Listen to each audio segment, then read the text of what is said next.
Guys, welcome to the show. Hi, how are you? I'm good. How about you? Good. Doing pretty well today, all things considered. So yeah, it's Friday. Every day is Friday. What are you talking about? Every day is the weekend. I don't even know what day. If it were not for Instagram hashtags, I would not know what day of the week it is. That's where I'm at. So you don't look at your watch or anything like that? I don't have it. I mean, I can see the dates, but I don't know what day. I don't have any day date. Maybe this is an incentive to buy a day date watch.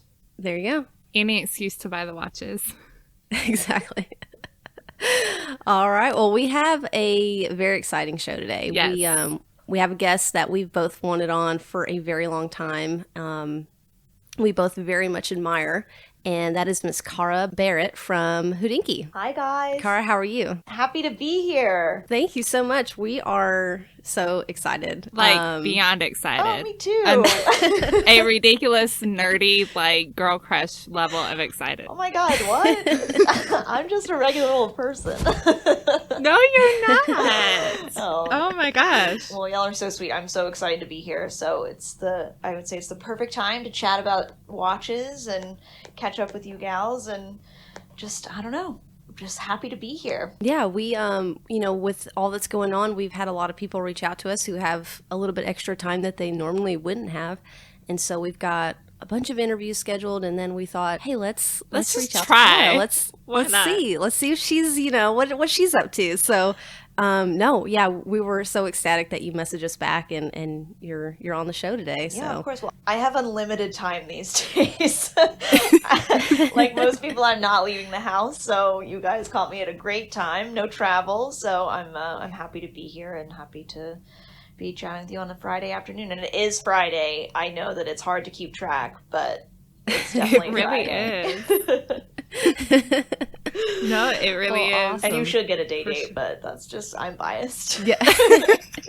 Let me see what the economy's going to do before I start my watches.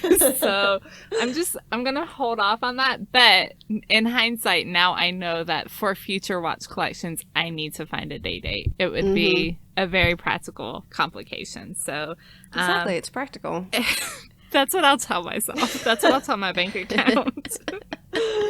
I need this. What are you talking about? The funny thing about the date complication to me, the reason I love it so much is because it is kind of pointless, but it's also very useful, in a really weird way. And so I find that kind of charming about that watch, because it's who actually needs to know what day it is? But sometimes you do. So why not? No, sometimes you definitely do.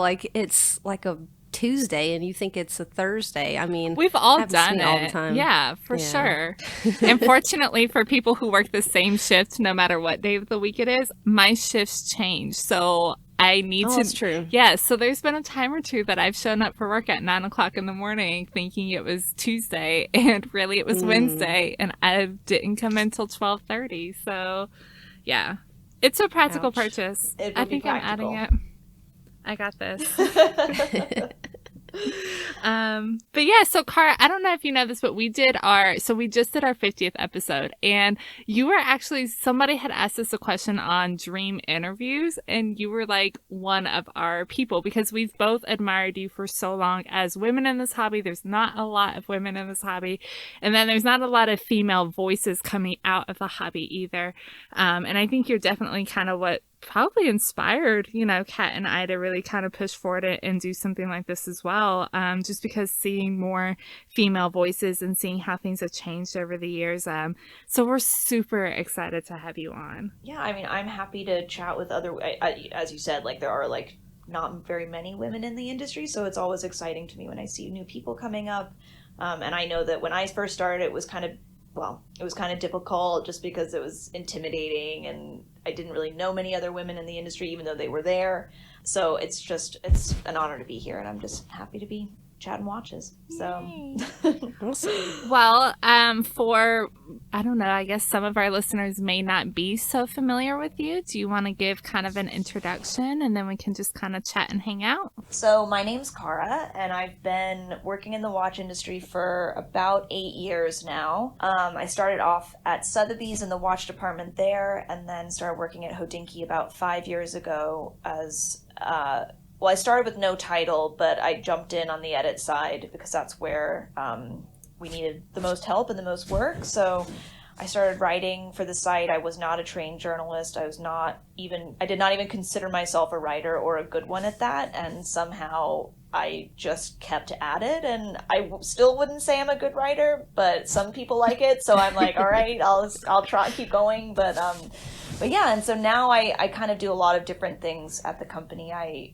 manage all of our limited editions, all of our special projects, kind of like one-off pop-ups or things like that, brand building initiatives. I work on those as well as social media, which there's a lot going on, and then, still writing when I have time. So it's been a really interesting trajectory for me, and I've really enjoyed it, and I really love getting to know everybody in the watch community and learning about watches, and I'm still learning about watches, and I think that's what's so nice about the industry is you're always learning something new. It's not just a one and done. Yeah. So I feel very lucky to be where I am and to have had these opportunities. So it's been fun. I've enjoyed it. I feel blessed to have a job that I love, so it's good. Yeah, absolutely.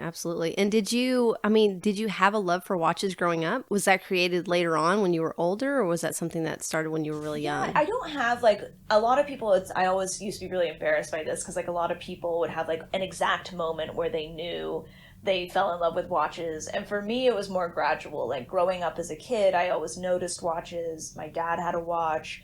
My mom had a watch. They've always worn watches. And so I would always notice them, and it was always kind of part of my accessory group. I had a lot of swatches. I learned to tell time on a flick flack. Those things were always in my life.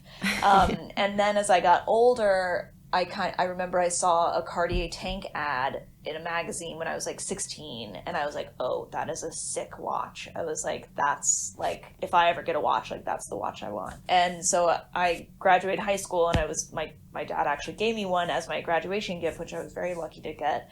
And so that's kind of what kick-started it. And I just, from then on, just kind of started learning a little bit more, but I didn't really learn the bulk of my knowledge until I started at Sotheby's, and I really kind of was thrown in on the deep end because I was hired as a cataloger when I applied for the administrator role, and I was like, I was like, okay, sure. I was like, this will actually work out better for both of us, because would have been a terrible admin. Know your weaknesses, right? Yeah. I was like, contracts, what? And so for me, I just really learned hands-on. It was cataloging, 300 watches per sale twice a year. So I saw the Graves, I saw the titanium collection, which was this insane, unique group of Pateks made for someone in the Middle East, made out of titanium, and then all these crazy things. And that's where I kind of kickstarted it. So yeah, I don't have a specific moment per se. Yeah. But it's funny when I look back on why I was so intimidated by, and I'm sure you guys relate to this, when you are in a room full of watch dudes, and they're like, I remember when I first saw my the sub 5513 and gilt dial, and I'm like, oh my god, I'm like, you remember that at age 12? I was like, I don't even remember what I was doing then. So I always used to get kind of embarrassed by that, but that's my story. So no, I agree. I think some people have either a really distinct story, and then it is for other people it's just a very gradual thing. So. Yeah. No, I have a theory that they're all lying. They all just made up that story. I mean, they could be for all we know, but it's kind of I think for me, it's I always had an appreciation for beautiful objects and beautiful things, and I've always been into clothes and art and jewelry, and really just appreciating design from that aspect. And watches were just a really unusual thing where it's oh wow, it's a machine that's also beautiful. So that kind of, I don't know, that kind of stuck with me. So well, and especially your involvement at Sotheby's. I mean, you were in that case, you got to be around a lot of really amazing watches at such an early like stage into getting into the hobby. Like I could see why it would pull you in, because it's not like you're looking at every normal piece that would come through. You know, you're not looking at anything you can find even in a traditional jewelry store or AD. You're looking at, you know, some of the more rare pieces and things like that. So that would be so much fun, I feel like. Yeah, it really was. And I remember when I first learned what a perpetual calendar was, and I like couldn't wrap my head around it. And I think it was like a 3940, and the specialist from Geneva was in town, and she was teaching me about how watches work, and it was like my first sale, so I had literally no idea what I was doing. And so she walked me through like what a perpetual calendar was, and I was like, oh my god, I was like, that accounts for a leap year? And she was like, yeah. And I was like, that is wild. Like, I just couldn't believe that something so small could do that. So, you know, things like that were amazing to kind of learn on hands-on. And yeah. I think something that really helps with learning about watches is going to see the pieces and touching them and handling them, which is why I always advise people, if they live, you know, near an auction house, they should go to the exhibitions because they're free and you can look at everything and you can see everything, because pictures just don't do some pieces justice. So yeah, but I can talk more. I mean, there's like one sale, it was I think my first sale, it was the Breguet Saint-Petit clock, and it was this clock made by Breguet from like the 1700s, and it had a little pocket watch that sat on top, and we used to say it was like the original iPod dock, because you put it on top and it would wind the watch and set it to the same time as the clock. And that was crazy. That was so crazy. That is so cool. Yeah. And that's what fascinates me, I think, about horology in general, is just to see where, like, it is a hobby, and it's an industry that has made a lot of changes over the years. But even back in the 17, 18, you know, early 1900s, the stuff that was able to be accomplished, it's ridiculous with such little machinery and tooling and things like that. Before industrialization, it's insane. And it's so romantic to see like all of these things working and all of these components working together. That Breguet clock sounds ridiculously cool. Yeah, I'll have to send you guys. I can send you guys a link to it. I think it should still be up, but on the catalog. But it's really cool, and like even like the story of watchmaking, everyone in the Val d'Anjou, and like they got snowed in, so they all learned how to make watches. And we were just there in January for some meetings and driving around, and it was the first time I'd really gone on my own to experience that part of the world. I'd gone on press trips and stuff, but everything in Basel and SIHH, but those were all very specific trips, so like I couldn't kind of like do my own thing. So it was amazing driving through the valley and just kind of seeing every single manufacturer that you can think of just all together, like all one big happy family. It's so cool. Yeah. But, that's amazing. And then, so, you know, you've been with Hodinkee for 5 years now, you said. You know, what are you talk about the trips, you know, what are some of the high points for you? Like you've either visited or been to, or events or anything like that sticks out? Yeah, I mean, there are a lot of high points for the company itself, just to have been part of, just kind of launching, you know, rebranding the edit side and really growing. Like when I started, I was the 4th employee, and now we're 55, and just kind of seeing that. Which is insane. It really is. And just seeing that growth and being part of it is just really inspiring. And so there's that aspect of it, you know, the business side. And then for me personally, I would say things like, some of the stories I've written were really big milestones for me, like the sale of the Paul Newman.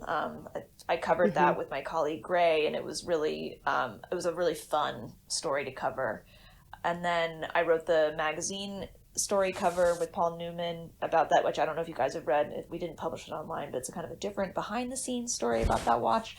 And then the Senza Luna story was a big one for me, because it was like the first time I felt like really like investigative and like digging into like these like weird vintage stories. And there aren't that many, but it's kind of, once you find one, it's just kind of like really just crazy. And then, you know, yeah, just things like launching our e-commerce was a big deal, and I helped launch the vintage site watches back in the day, and that was a big deal. And limited editions now, it's like every single one I feel like is like my own like little child, and I see it from like birth to launch, and it's really special, and it's really exciting to see everybody get so excited about them and buy them, and you're just kind of like, wow, like I can't believe like all that hard work, and then you see it kind of go out into the world, and it's really nice. So yeah, lots of highs. That's got to be stressful. Yeah. Oh my God, it's so stressful. Yeah. It's so stressful. I mean, everything has to be perfect, and so, and then you worry that the people won't like the design, or there's like something that you missed, and you're like, oh, and so there's always the trolls out there that have something negative to say. Yeah. But, there's always the trolls. But I try. Sure. I But try you not know to what? pay Those attention. pieces sell out in, I mean, the longest a couple of hours. So Yeah. clearly y'all are doing things right. Yeah, no, it's exciting. So every time I'm like, you're just like, it's kind of like when you host a party, and you have the guest list, and you got everyone said they're coming, and then all of a sudden you're like, oh my God, what if no one comes to my party? Like, it's like you have that moment right before it happens, and then everyone shows up, and you're like, oh, phew, everyone came, it's fine. Thank goodness. Yeah, so that's kind of how I operate, but no, it's fun. I enjoy it. That's so funny. How did you get over to Hodinkee from working at the auction house, out of curiosity? Yeah, so I knew Ben through Sotheby's. He would come to our exhibitions and stuff like that, and I knew Hodinkee, and I knew who he was, and he came to he actually poached me from Sotheby's. He came to Ben Clymer, stealing employees. He came to one of our exhibitions, and he was like, we're expanding. And I was like, oh, okay, good for you. And he was like, yeah. And I was like, okay. And he said it to me and my colleague at the time. And he left, and I was like, I could do that. I could work at Hodinkee. That sounds like fun. And so I emailed him the next day, and I was like, hey, you said you were expanding? Like, can we meet for coffee? And he was like, sure. But no, it was really, it was very, very serendipitous, and it worked out for the best. So it was kind of, it was a big leap of faith, obviously, coming from a big company like Sotheby's, going to a small startup, and I'm so glad I did it. It was a no-brainer for me at the time, and I'm glad that my gut was right. So For sure. Yeah. We're very glad Absolutely. you did it as well. Yeah. So in your experience, being a woman in the hobby, what do you experience on such a major platform as Hodinkee? Like, I know we have our own experiences, with 10 and 2 and just personally, but how do you feel about women in the hobby and things like that as well? Yeah, I think the funny thing is like it, when I started, I didn't even really think about women in watches, like, at all. Like, it was just like, yeah, watches, great. And then I kind of realized early on, I was like, wow, there aren't that many women in this hobby. And then slowly but surely, I feel like it definitely has grown, though. Like, we did a run on some of our stats recently, and it was like, I think when I started, our readership was like 98% male, and now it's 85%. Oh, wow. Which is amazing. And so, and that comes down to a lot of factors. It's not like just like all of a sudden women started reading it, but like we have a lot of growth over the years. So we've like reached more people, and therefore more women are involved. So I think it's really great. And I've just noticed a lot more women's magazines are including watches in their lineups, and not just like ladies' watches, they're including men's watches. A lot of brands have like gotten rid of men's and women's watches, which is great. So I think there's definitely a lot happening in the inclusivity of women, and it's kind of like a weird argument because some people get really worked up over it, and they're like, oh, well, like, you make it sound like women aren't included at all. And I'm like, no, that's not what I'm saying. I'm just saying it's a male dominated hobby just because that's how it happened. Like, I think, right, it's not necessarily anybody's fault, it's just what happened. It's just like, I just think that's how like the cookie crumbled, like, and men were just kind of more into watches, and it just then therefore watches marketed more to men, and therefore it just kind of grew, and that's just how it is. So for me, I'm very excited about the women I see getting into watches, and like you guys having this podcast I think is amazing, and I know that there are more women coming to our events that I meet, and that they're really into it, and so it's fun to see. So, and then you guys had so you did have the Talking Watches interview with Bethany as well, which was the first female Talking Watches interview. Yes. That was amazing. Yeah. I love her. It was. She's amazing. She was a Hodinkee fan, right? Like, I heard you guys talking about on a follow-up podcast that she had reached out to you. So she reads Hodinkee regularly? Yes, she's just like into watches. She saw the John Mayer video and she was like, I love that. And so we started talking, and then that was it. So it was amazing. You just started casually talking to Bethany Frankel. That's so cool. I know. She's really nice. Like, she's so nice. She's really funny. She's like razor sharp, like working all the time.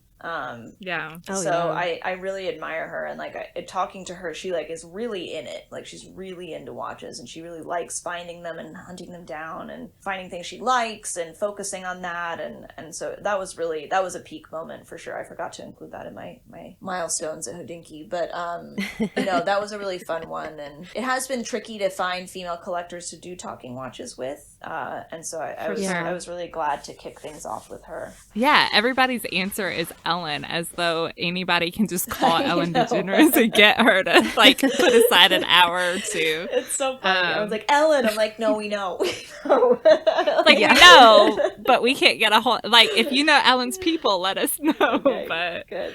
That's funny. so funny. Yeah. It's just the reaction. Who do y'all want to see on there besides Ellen? I mean, have you found any other women, kind of like celebrities that you notice that wear watches? I know Victoria Beckham wears a lot of watches, but yeah, and I'm sure that has something to do with, her husband and the tutor relationship there with David. But like, I don't know. And it's like, it's a hard answer because like, there's not a lot. I know like Jennifer Aniston usually has like a watch on. She wears a lot of Rolexes too, and sports watches. And, Cameron Diaz has been seen with watches. It's just hard because it's like, are they just wearing a watch or are they like into watches? And you just don't know. Yeah.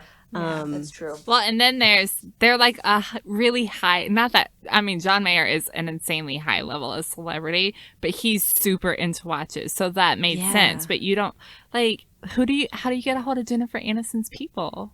How does that even work? I think you got to reach out to their publicist, but I imagine it's a real uphill battle to get her to commit to something like that. Because a lot of times now celebrities charge for stuff, so it's like, oh, I'm sure, yeah. And that's another thing that I've noticed with like the red carpet. Like, there's so many watch and jewelry brands on the red carpet now, but a lot of times it's all pay for play. And so it's really hard to kind of tell who's really wearing a watch or if it's their watch and if it's not a brand, you know what I mean? So it's all very, except Rolex is the only one. Rolex is the only one that doesn't do product placement. So if you ever see a Rolex on someone, it's their own. Oh, I didn't know that. I didn't know that. Yeah. They don't have to. They don't have to. Right. They're all set. Yeah. Well, that's kind of cool though. I appreciate that actually from them. That's pretty neat. Yeah. They're like they'll come to us. Yeah, the only ones that they do are sports. So like their sports ambassadors are the only ones that they like give watches to wear. So like golfers and tennis players, like what's his name? Federer, thank Roger you. Federer. Yes, yeah. Or okay. Yeah, so like he's an ambassador, so he has one, and they gift him watches and stuff like that. But if you're an actor or an actress and you're like on a red carpet, it's not pay for play. It's their own. Yeah. Is there any other women that you can think of that like you might want to have on at some point? Yeah, I mean Victoria Beckham is really the only one that I've ever really noticed wearing watches, and Ellen as well. I mean, there are definitely celebrities that I see who have like a Cartier tank on or like a Rolex, but I don't think that it goes beyond that. So it's always it's kind of tricky to know who has a ton of watches. Well, and I think that's one of the really neat things about the Talking Watches series is you guys are very particular about who you work with, because you can tell in all of the videos, these are genuine enthusiasts. They're not people who just buy watches as a status symbol or anything like that. And I have a lot of respect for that. So yeah, it's probably much more difficult to find, people to fill that, finding, men in general to fill that, but then finding women who are so much less prominent in this hobby to do that as well. So I mean, it makes sense to be picky and particular and take your time to figure out who works well for the series. So yeah, no, it's true. I mean, the watch community is so small as is, so you're right. Mm-hmm. Finding even a guy that would be able to talk about watches in the way that our community and our readers resonate with is already a challenge. So yeah, but it's fun. I mean, it is one of my I think it's my favorite thing that we do. And we had a chat about this the other day with the team, and it's just, there really is such a nice human element to the segment, and I think it really allowed people to see the person behind the watches, and that's what makes watches so relatable. It's like, it's not the object itself, it's the person behind them. And so I think that that's something that Yeah. the series captures really well. Exactly. It's the person and it's the story. I like, everybody has a story behind most of their watches. Very rarely, do a lot of people just buy most of their watches for no reason. Yeah. A lot of times there's a story. So it's really cool. Yeah, the talking watches was probably, if I'm thinking back, I think originally like that's what drew me to Hodinkee in the first place. I saw the video on YouTube at some point looking at something, and being already kind of into the hobby, it drew me to your site, and then I became a reader. So it's definitely something that draws you in, and it's done, the videos are done so well. Yeah, and again, it is one of my favorite parts, and you get to see, especially if it's like an actor or someone that we only see in TV or in movies, you get to see a side of them that's not an interview. Like, they're not on a talk show, like they're just sitting there talking about something they're nerding out on, and I love that. It humanizes them very much so. So I do love those videos a lot. Yeah. If we're going to do an audio talking watches with Cara Barrett, what does your personal collection look like? If you feel comfortable talking about it, or no, of course. Do you still have that Cartier that your dad had given you for your birthday? No, so God, oh no, it was stolen out of a dressing room. Oh. It was like so heartbreaking. I guess I was like 26 or something, young and irresponsible, and I went into a dressing room to try on a dress, and I took it off because the sleeve kept getting stuck. And so I thought I put it in my purse, but it must have slipped out of my purse onto the floor, and I left, and I realized it happened. I was living in London at the time, and I ran back the next day, like the first moment it opened, and they were like, "Oh no, we haven't seen it." And I was like, "Oh, what?" I was like, "But it was here. I know it was here." And she was like, "If you're accusing our staff of stealing, like, you can just leave." And I was like, "Oh my God." So that was that. Wow. And I like sobbed for days, and I felt so terrible about it. But so that watch is gone. I've since added more to my collection. That's okay. So it's just, the first one is not here, but it's okay. And so, yeah, so I have, as we were talking about day dates earlier, like I have a white gold, 1803. So I have that in white gold from 1968. And that was one of my first like major watches. And I'm still so in love with it. There's something so nice about the white gold, and the Pi-Pan dial is so nice. And it just has stick indexes. It's really, really simple. And I like it because it still looks new. And I think that's something I love so much about Rolex's designs is, I mean, it's no secret that I love Rolex, but like their designs are just so timeless, and they change them so minimally that like something from 1968 could look like it was made last year. And I just think that that's really like, don't mess with a good thing. So they have that formula down. And then I have the black ceramic Daytona that I got. Oh, nice. And that was amazing. So that was for my 30th birthday, and I was on the hunt for it because it came out that year at Basel, and I was like, oh my gosh. And everybody wanted it, obviously. And I was just like, oh my God, I want to get it. It's like so cool. And I was shameless. I literally asked everybody, every AD, everyone. I was like, oh my gosh, do you have it? Can I get it? And they'd be like, no. And then finally someone said yes. I can't say who, but someone said yes. And I was like, and I like got it before a couple of the guys in the office. So I like felt really cool because I like, you're just walking around with it. Oh, this whole thing. Yeah. I was like, sorry. And then I have a couple other things, like a Grand Seiko, or not a Grand Seiko, I have a Seiko that I got in Dubai with the Arabic numerals, and that's a date also, but that was like a cool like thing to pick up over there for Dubai Watch Week. And then my AP, so I wear that all the time. I love that watch, and I think it's really, I didn't expect to love it as much as I do. I loved it when I got it, but I didn't think I would wear it every day like I have. I just think it's like the perfect balance between dressy and sporty, and I just really, I mean, if I can be totally frank, it just goes with every single one of my outfits. So I think that that's why I love it the most. And there's something so nice about the bracelet and the brushed links, and everything is just so sharp and shiny, and I just love that watch. So, and it's also kind of ugly when you think about it. Like, Royal Oaks are like kind of ugly, but then they become really beautiful in a weird way. So, I like the Royal Oaks. I don't understand why people don't like them. But if you think about it, if you saw it for the first time and you didn't know anything about watches, you'd be like, that's a really weird watch. Like, why is it such a cult icon? And then you learn about it and you're like, oh, that's why. So then I think it becomes more beautiful. But yeah, so that's a little glimpse. I've got a few other things I can't really talk about, but those are the highlights. So those are the highlights. Do you know what? Those are good highlights. Yeah, those are right. Exactly. Yeah, I'm not those complaining. are really awesome highlights.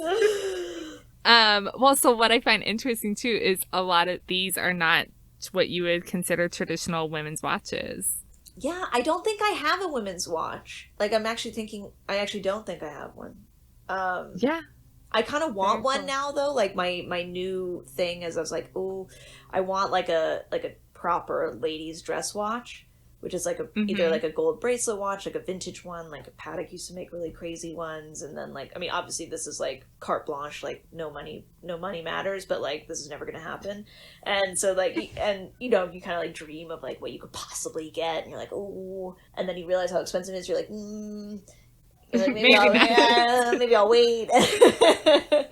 Maybe I'll wait and sell the kidney next year. So it's yeah. So that's kind of what I'm on the hunt for now in my mind. Is like my dream would have like one of those crazy Bulgari Serpentis from like the '60s, like with the enamel scales. Yeah. Oh wow! But those are like $120,000. So like, bye.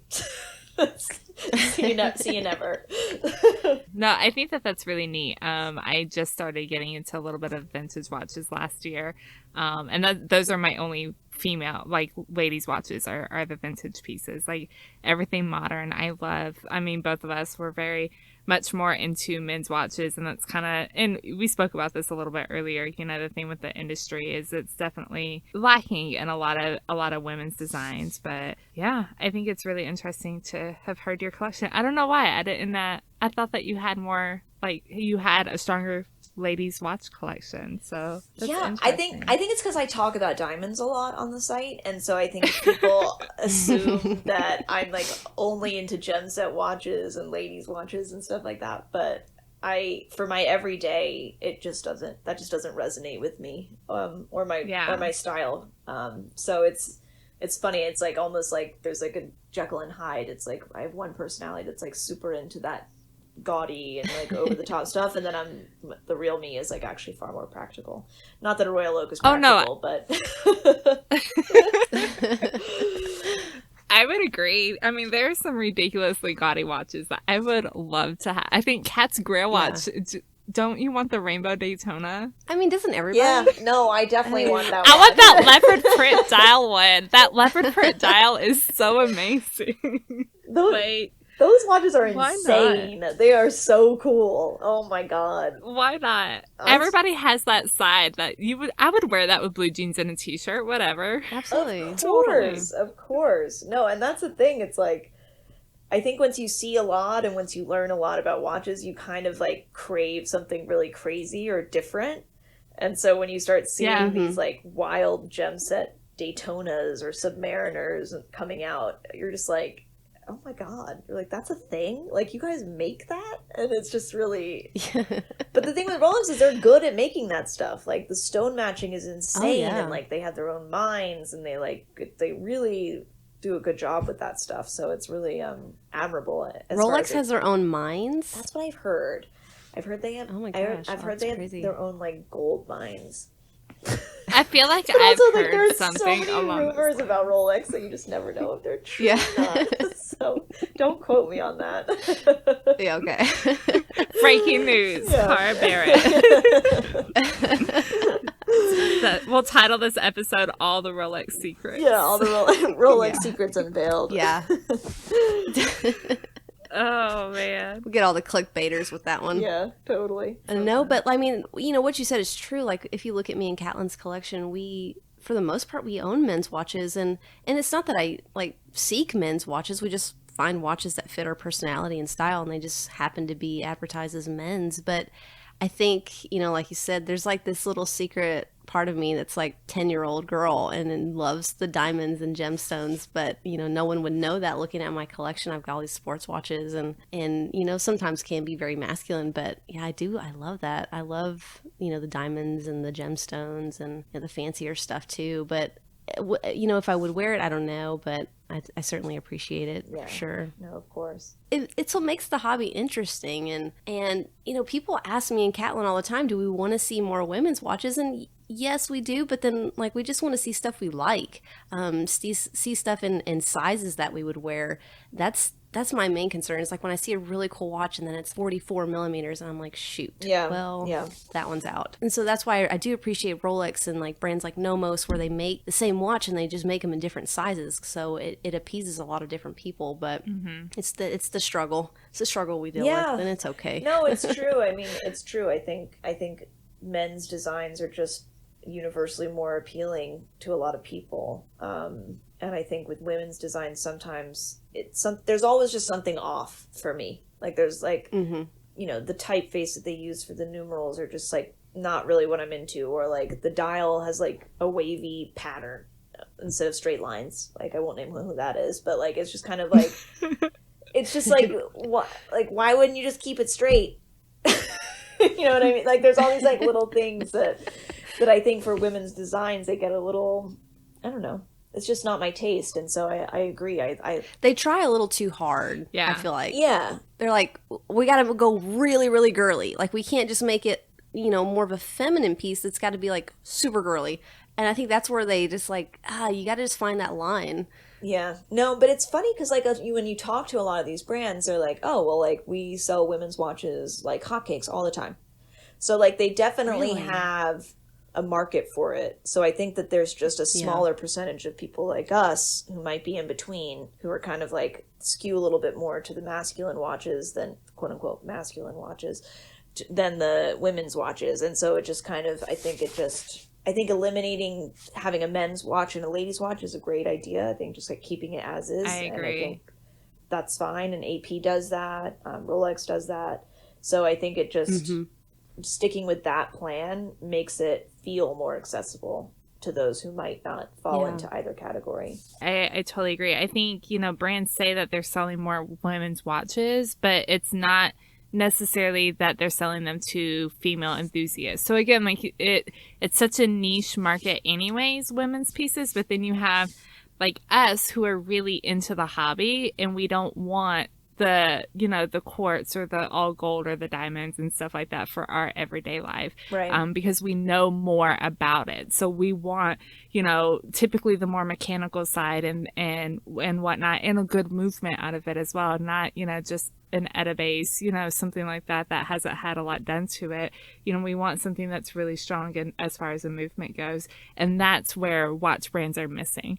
And I get it because there's not a whole lot of us, so it doesn't necessarily make sense for them. But then also there's, the new trend in men's watches is to go smaller. Yeah. So it's us and, it's women who are really into this hobby, and then men who are trying to go smaller with smaller wrists, things like that.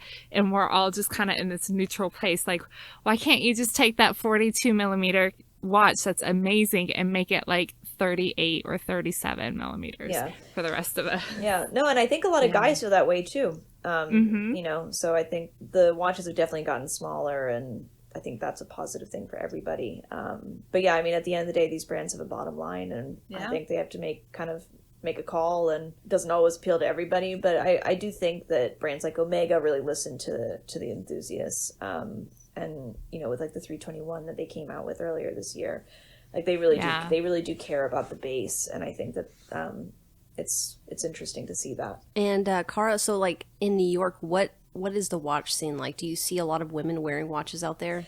Yeah, I mean, I wouldn't say I see a ton, but I would say like half the women I see in New York wear watches. And they range a lot.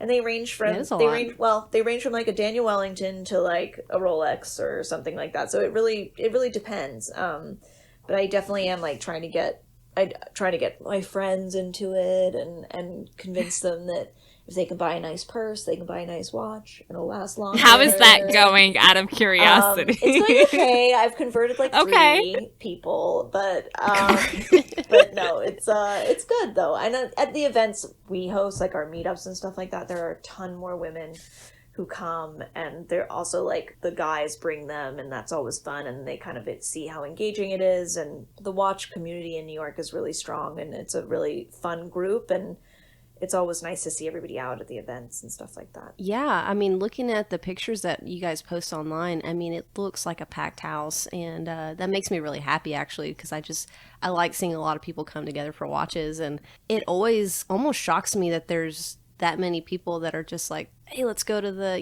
the opening of this or that, and I think it's really cool. I'm sure it's exciting for you guys when you're doing an event, of whether it's a launch or just, maybe a get-together. Yeah, no, I feel, I help put these together a lot of times, just like these meetups and stuff. And then we have kind of the brand side. So we do parties with brands, and it's a kind of different scene. But it's always amazing to me. I mean, everybody is so nice, and everybody really just wants to talk about watches. And there are friendships that have been made. There are, groups of friends that have been made. And they're always showing up, and everyone has a smile on their face, and they just want to nerd out, and it's nice. Yeah. And I think, as you get older, it's like kind of hard to make friends, like, let's get real. Yeah. Like, so I think it's a really nice way for people to come together, and I think that is actually what is at the core of Hodinkee and the watch community in general, is the people. I don't think it even is about the watches anymore. Like, I think it's about the people you meet and the bonds that you build through that. So it's it's meaningful to me, at least. Absolutely. No, I definitely agree. Well, we didn't do a wristwatch check today. Oh, Yeah, we're all thrown off. I know we usually do this at the beginning. Cara has thrown us for a loop. We forgot to do it. So you guys want to know what watch I'm wearing today?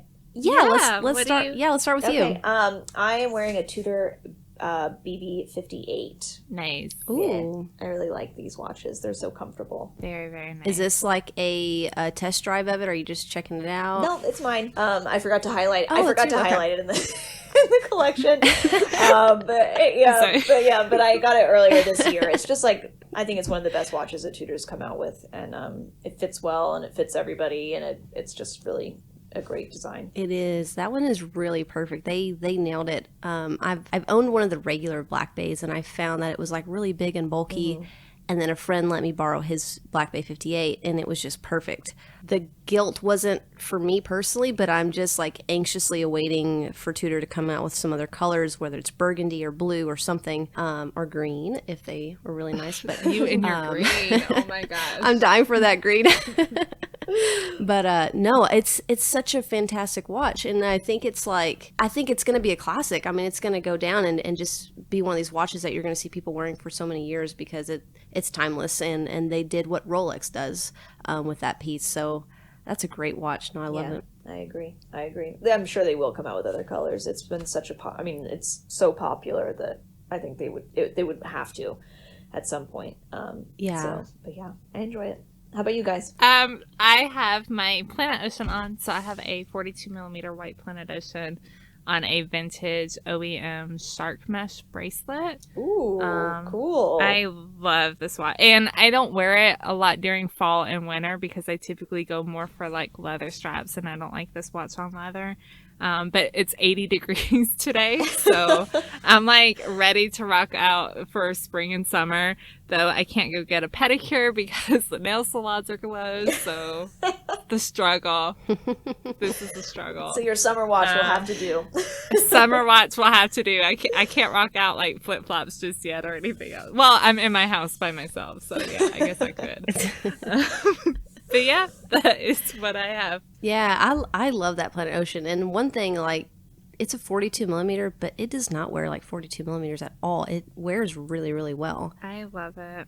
I always forget how much I love it until I put it on. Yeah. So. That's always a good feeling. It's like, I know. Such a stark white dial too. Yeah, it's that. so white, and I bought it on the white rubber strap because I knew that I didn't want the bracelet that came on it, that I was going to get this vintage bracelet, and it's a lot of white. I don't think I've ever seen it on the white rubber because I only wear it at the beach. I'll the next time tomorrow I'll bring it over tomorrow with the white rubber strap. But yeah, it's a lot of white. It's very Miami in that case. Yeah, love that. But what do you have? We're in the Explorer today, the Explorer 2, the 16570 polar dial. I love this is that. a favorite. Good choice. Yeah. I mean, it's like one of these watches like Cara with your, the Black Bay. It goes with everything. You just like throw it on without even thinking, which is what I do with half the outfits I wear going out the door.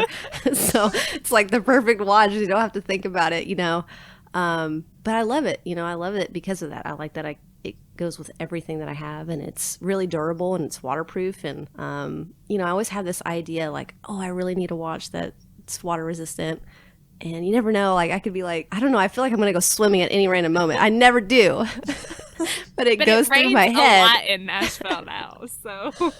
That's true. It does rain a lot here, so maybe time. it's worth it. But I always think it's one of those funny things that I consider it so much, and it really doesn't matter. I mean, I don't think I've ever been in a situation where I'm like, oh, I hope my watch is waterproof. It's going to, get ruined. But yeah, it's just one of these things that pops in my head when I'm buying a watch. And, I do like it because of that. And it's got a screw down crown and all of that. But at the end of the day, it could be like 50-meter water resistant, and I'd be totally fine with that, But too. I think that's how, like, the watch community is, because I remember I posted a picture forever ago of wearing my Speedmaster. Like, I got caught in the most horrendous rain. So, and I posted a picture when I got to my car, and the comments were, just, you need to check your watch and make sure that it doesn't have any water in it and things like that, and you shouldn't have worn that. And I'm just like, it's rain, y'all. Like, it's still water resistant to 50 meters. No, it's fine.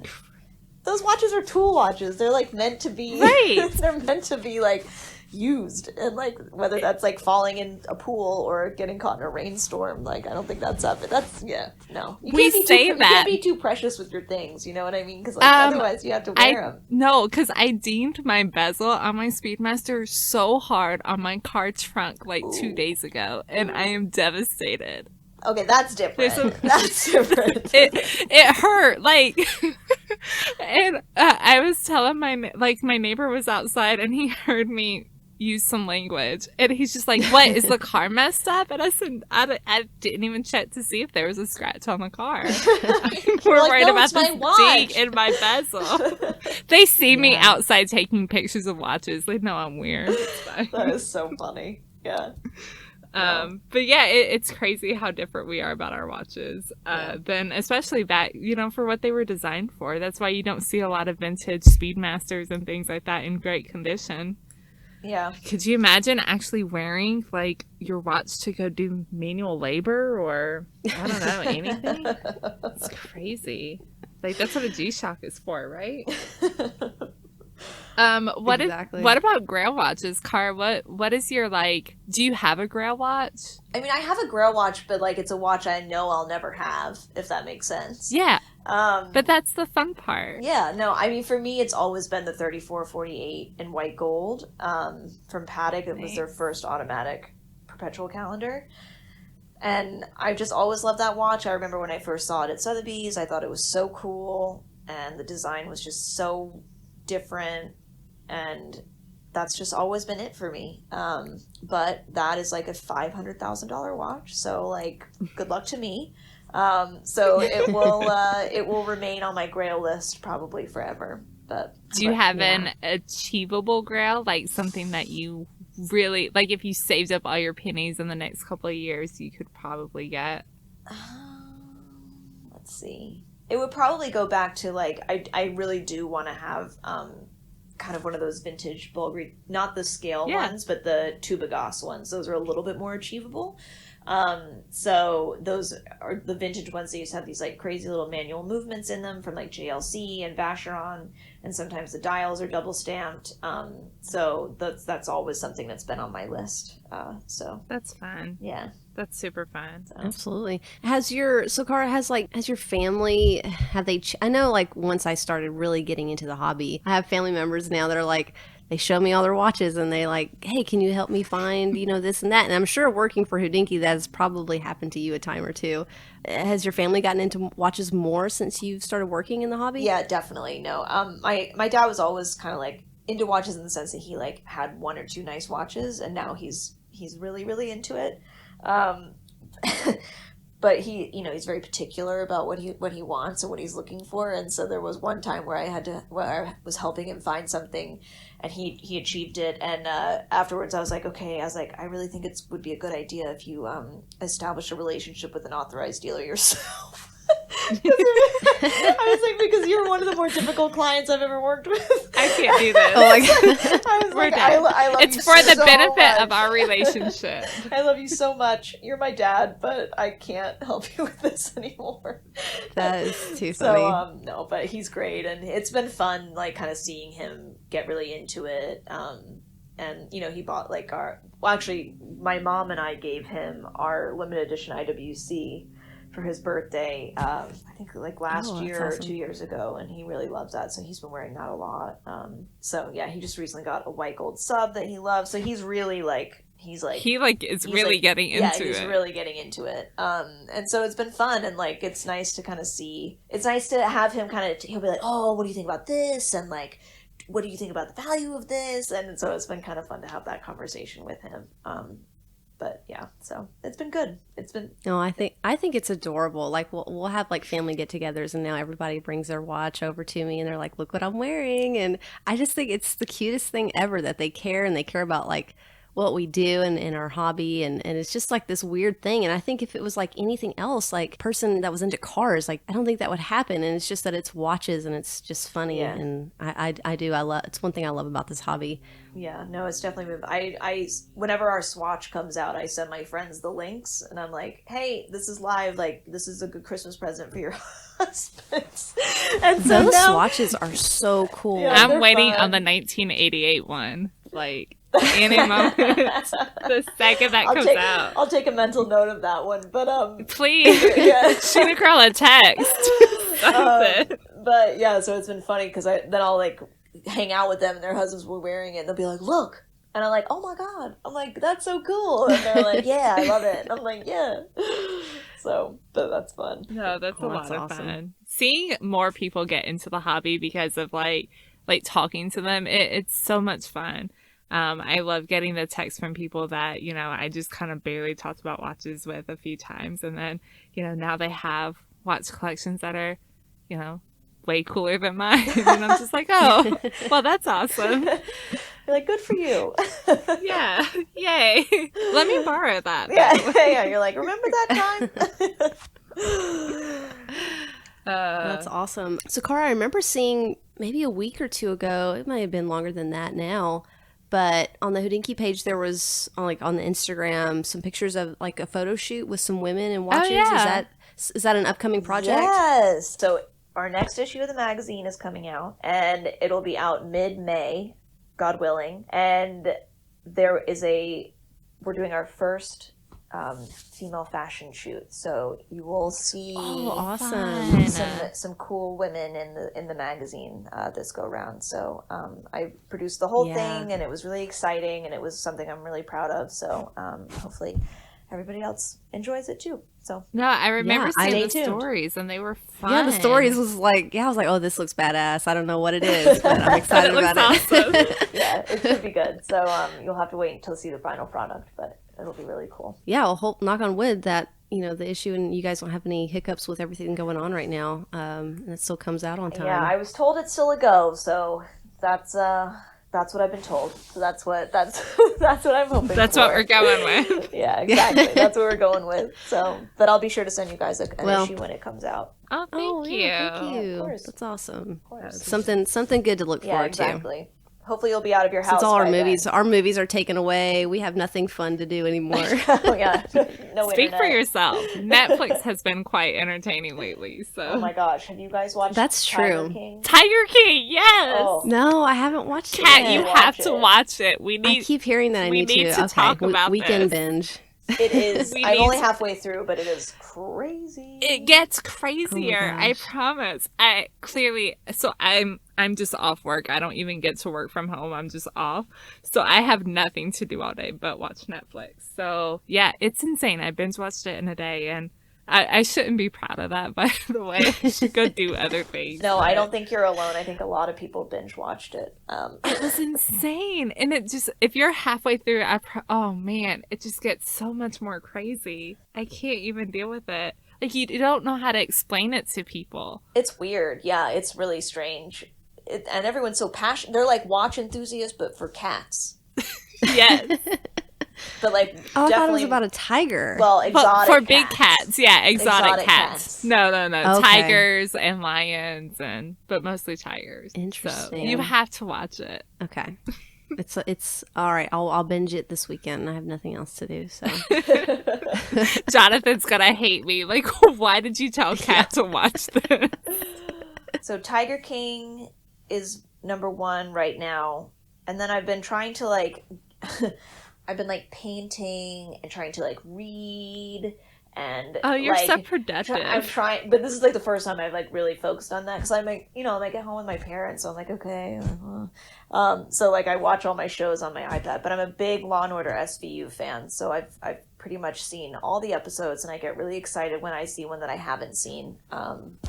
Yeah, so that's kind of awesome. But I'm trying to remember what I most recently. Oh, The Outsider is what I most recently finished.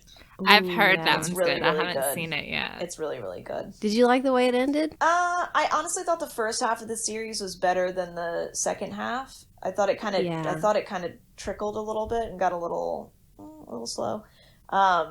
Yeah. But yes, I did like how it ended. Did you? Still No, really but good did show. you watch it all the way through, like all the way through the credits? No, is there something after the Yes. credits? Oh, They did that I did not. Avengers kind of thing. You have to Dang watch it. all the credits. You have to. oh my gosh! I didn't know HBO did that. Okay, I'll have to didn't- go back and yeah. watch after the credits now. You should. It's crazy, but Interesting. I'm excited. yeah. Awesome. Well, I think that probably wraps everything up, right, Kat? Yeah. This has been so fun. It has been Oh my gosh! Yeah. extremely fun. And everybody needs to make sure that they are following Hodinkee and reading along. Definitely following along with a lot of the videos and stuff too. I'm excited to see that y'all are doing the live videos now again on Instagram. It's going to be so fun. And I love that Ask Me Anything series that y'all have been doing. Oh, thank you. Yeah, that's been really cool. Oh, thank you. Because Yeah. clearly we're all just sitting around doing not much of anything all day. I know. I was like, what can I do? I was like, to engage How with more can I people. kill 4 hours Yeah. of life? So I was like, I've been on Instagram nonstop. I was like, so everybody else is. But it's been really fun. Do you have your alerts turned off so that you don't have to see your screen time? Yeah, of course. I did set it to like 15-minute max per day, and I usually run through that like before I even get out of bed. So that's like really embarrassing. Shout out, by the way, to Instagram, because I like how on every holiday when everybody's off and posting online, Instagram like goes down. For Christmas, Thanksgiving, New Year's, everything, Instagram goes down. But they've really pulled through this. There's not Yeah. been one slowdown. No, it's Thank true. God. It's true. No, but the Whatever Friday they Live, did, should they be did well. definitely interesting. So tune in. We'll see if the split screen works, and we'll just go from there. That's awesome. Yeah, we're excited about that. And are you doing a lot of writing right now, Cara? More than normal because I have a lot more time.